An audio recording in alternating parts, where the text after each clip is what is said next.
بسم اللہ الرحمن الرحیم۔ السلام علیکم ورحمۃ اللہ وبرکاتہ۔ عید کے دن خوشی کیسے منائیں؟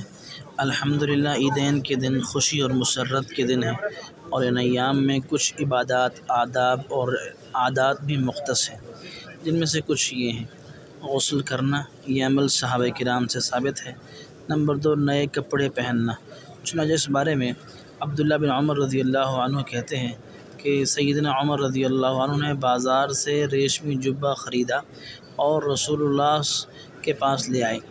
عرض کی، یا رسول اللہ، آپ بھی اس کی ساز کا جبہ عیدین اور وفود سے ملاقات کے لیے خرید لیں۔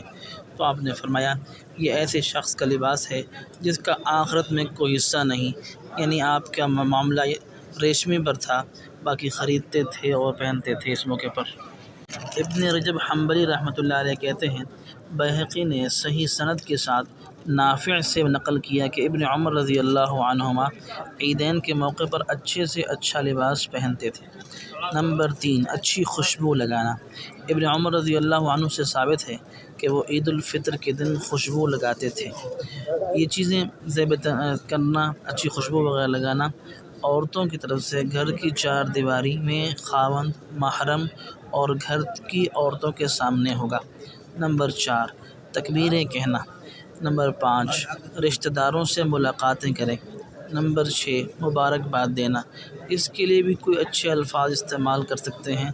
سب سے افضل ترین تقبل اللہ منا ومنکم، کیونکہ یہ الفاظ صحابہ کرام سے ثابت ہیں۔ نمبر 7، کھانے پینے کا اہتمام کرنا۔ کھانے پینے کے خصوصی اہتمام کرنے میں بھی کوئی حرج نہیں۔ نمبر 8، جائز تفریح کرنا۔ فیملی کے ساتھ ساحل، بحری سفر کرنے میں کوئی حرج نہیں، بشرطے کہ وہاں کوئی غیر شرعی امور نہ ہو۔ نمبر 9، عید کے دنوں میں اہل خانہ کے لیے ہر قسم کی فراوانی کریں تاکہ ان کا دل خوش ہو اور بدن کو عبادت سے کچھ راحت دیں، اور آج کے دن نفلی عبادت سے دوری ہی تھوڑی بہتر ہے۔ نیز اس میں یہ بھی ہے کہ عید کے دنوں میں اظہار مسرت دینی شعائر میں سے ہے۔